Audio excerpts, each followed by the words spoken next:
What's going on, my friends? It's been a minute since we've talked. Last time I was looking at lots on the last video, figuring out what I wanted to do. Well, good news is this. The first lot I was looking at in the town of Harleyville, which is right here close to me, is the lot we got. I pretty much have a contract on it.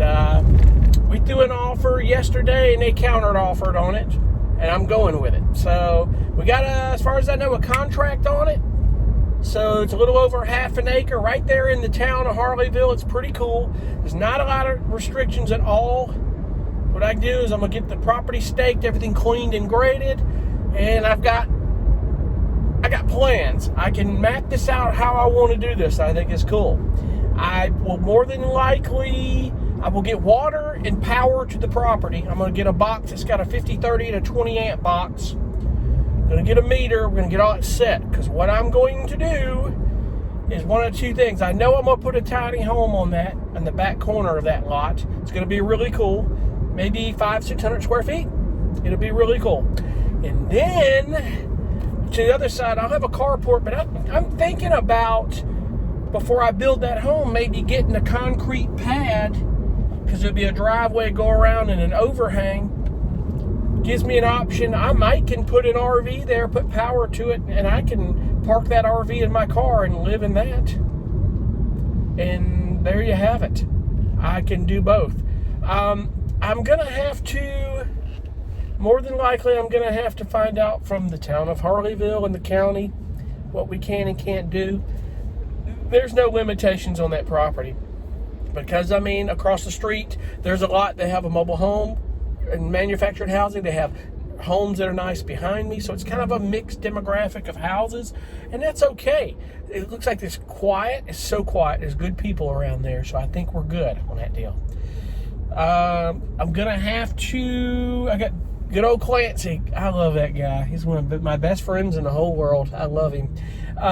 He and I are going to go out there. I'm going to have to do a little cutting and a little hiking on the lot. Everything it was surveyed in 2009. I was just looking at that. The fencing there has dictated the property line, which is good. It's right on it. I just got to find what these little rebar steel pipes on the corner so I can mark the corners.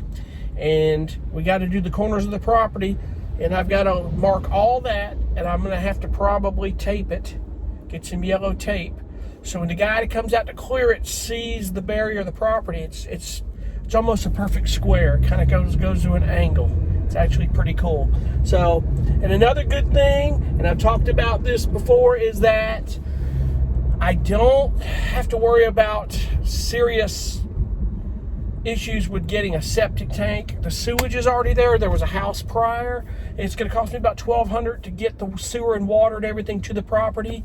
It may have cost a little bit more because I have to run a line to get a faucet for me there to the back. Power company coming in, running a pole with a box. It's going to cost me a little bit, but it's less things I'm going to have to do as we proceed. The only thing is, when they build the house, is running that 200 or 400 amp line, or 400 amp or volts, 200 volt or 400 volt line.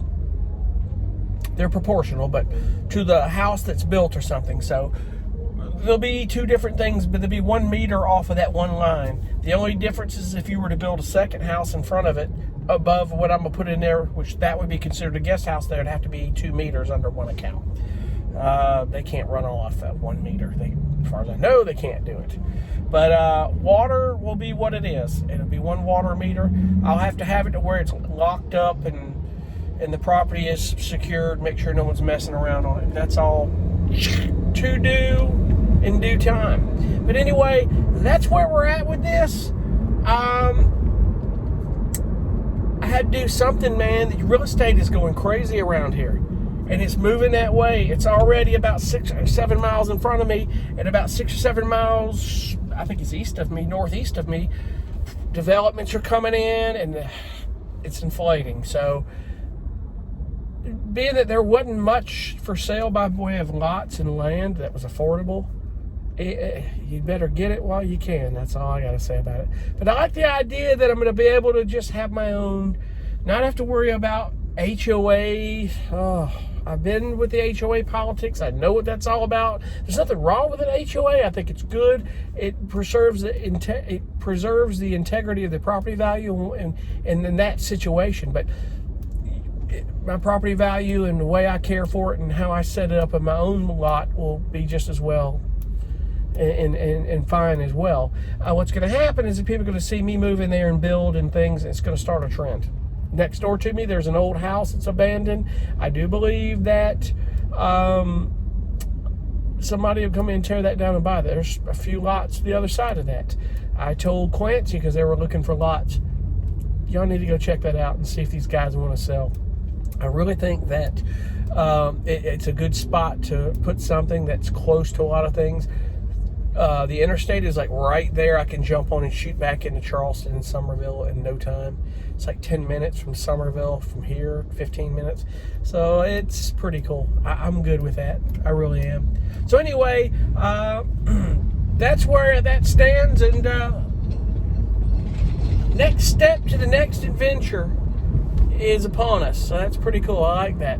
And like I say, I'm not done traveling or anything like that. I'm going to set up a travel vehicle unless I decide to get another RV and put it on that lot or something. I don't know what I'm going to do. It's going to take time to decide just how I'm going to do that. Not 100% sure of what we're going to do versus the RV, but there'll be a house there and it'll have me a travel vehicle. That's definitely what we're going to do. So we'll see. Just depends on what we can do and how I can do it. You envision one thing, but that doesn't always mean it's going to go the way you want it to go. All depends on what we're legally able to do. Anyway, hope you guys are well. I thank you so much for watching. I'm going to keep you guys posted as time goes on. It'll be January, first week of it before we close on this. And I'll be getting out there and working on it. I'll be staking that lot and trying to get as much of it cleared. There's some debris on that lot, some old tires. There's like a tree growing through about 6 tires. I don't know what the hell those tires, unless they were sitting there and the tree just grew right through it over time. I don't know how that happened. It's the craziest thing I've ever seen. How those trees got around, those tires, got around that tree. But we're cutting that tree down. It's a little tiny one. And we're going to get those tires out of there. We don't need tires on my property. So anyway, I hope you guys are well again, as I said a minute ago, and I thank you so much for watching. I'll keep you posted, and we'll see you on the next. Be cool. Bye.